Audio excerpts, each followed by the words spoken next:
Great Guys TV. Welcome to the police state of Toronto. Enjoy your day.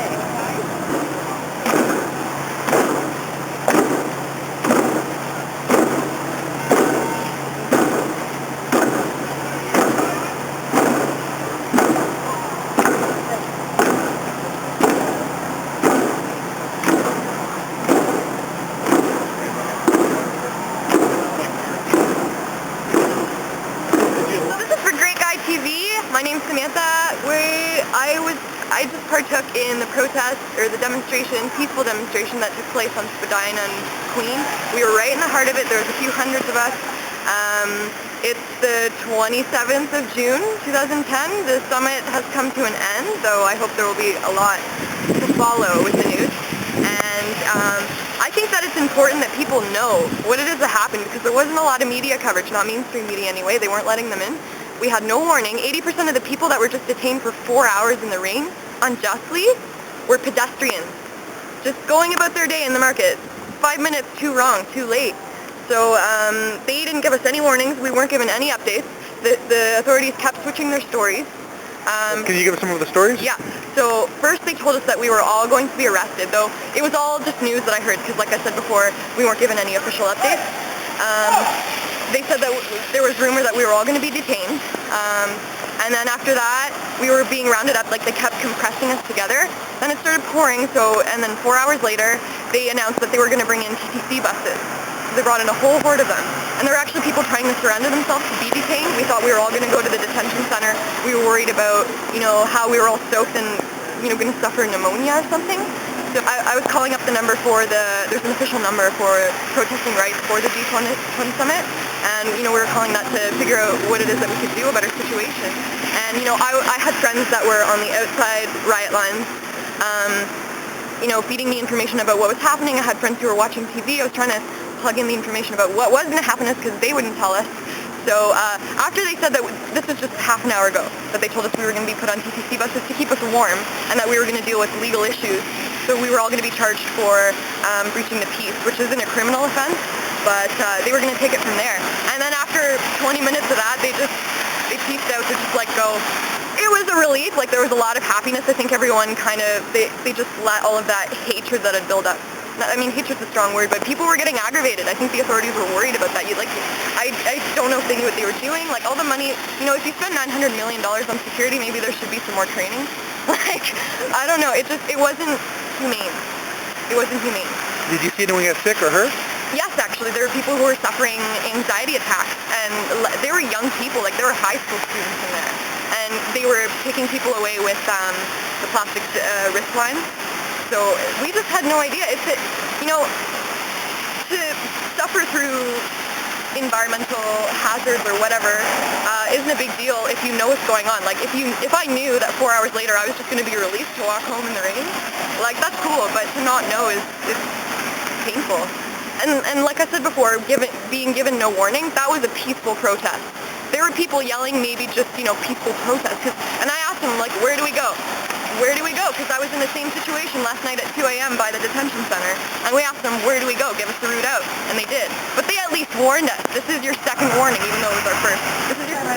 Well, what I've witnessed here today, yesterday, and the day before, as a citizen of Toronto who wanted to just walk the streets to see what's happening at first, when I realized that there were so many police incidents that were breaching regular standards of behavior in a democratic society, I started participating slowly in very peaceful protests only, walking, cycling.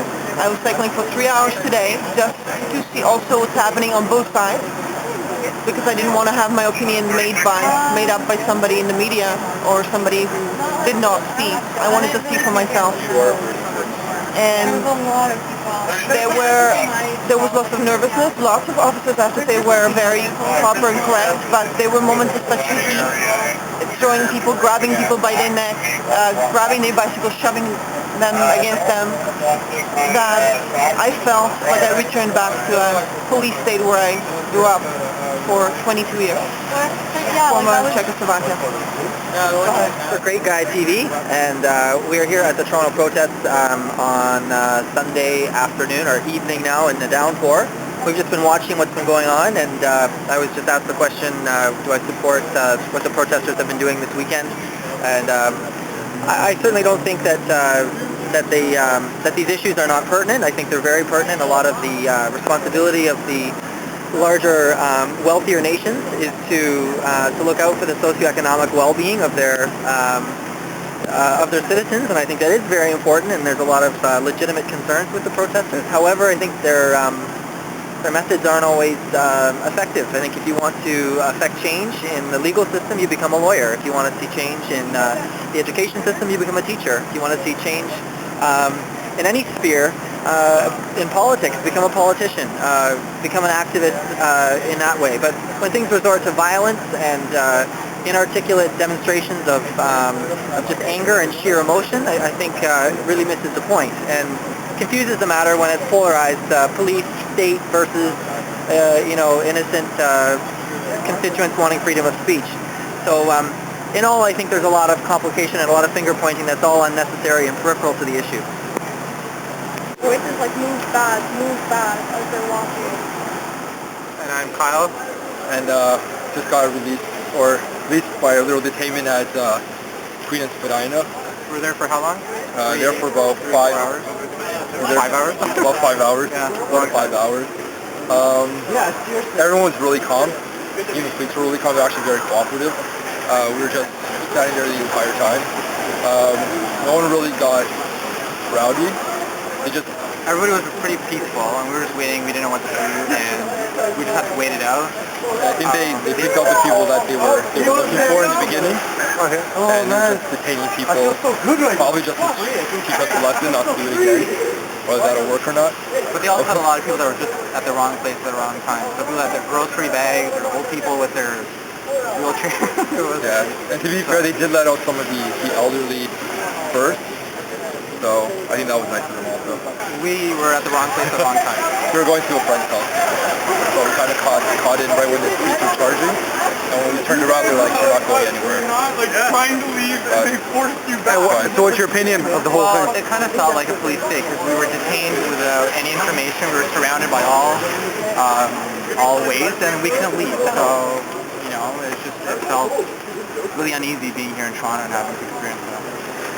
Since that may be illegal, do you think the police should be punished at all? Well, personally, they did what they had to do to calm whatever situation was calm.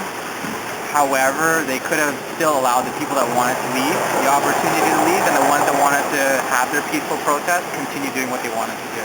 I think once they got the people that they were looking for, and it was very clear they were looking for certain people because they were fluffed out within the first half hour, I think they probably should have let the rest of the people go after an hour. Especially after it's raining for 4 hours, because it's not like we could do much. Yeah. And we were really cold. And to be clear, it was a peaceful protest from the beginning. Like we were literally everyone's just standing, but we were sitting down, and that's when the police started charging in. And to the end, there was no rowdy behavior from any of the protesters, to say the least of it. Did you see any rowdy behavior at all? Not at all. None at all. Not like what we saw in the news yesterday. Today was voices like move fast as they're walking.